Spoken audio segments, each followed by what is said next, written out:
subscribe now and press the bell icon. Never miss an update.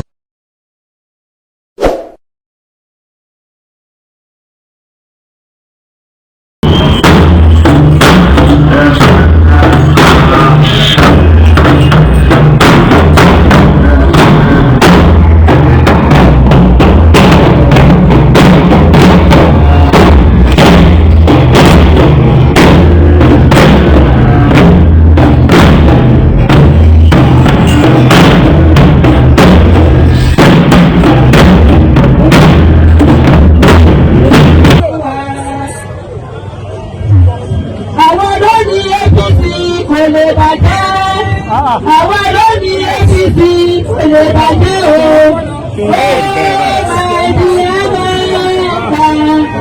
APC làwa wà, agbára wa.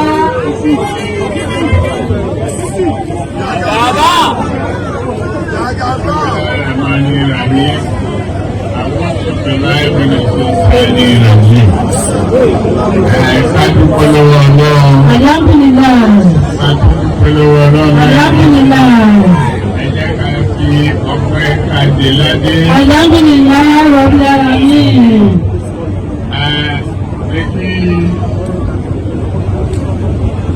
Bàbá wa ẹ̀gbọ́n wa Bishop Ladibo ẹ kú àṣàyàn. Mo fi àpá àbájọ́ ẹ kú àṣàyàn. Ẹ pé aṣojú kábíyèsí Olúbàdàn. Mo dẹ̀ kí àwọn Ọ̀yọ́ Mèsì àti Bíládì Balógun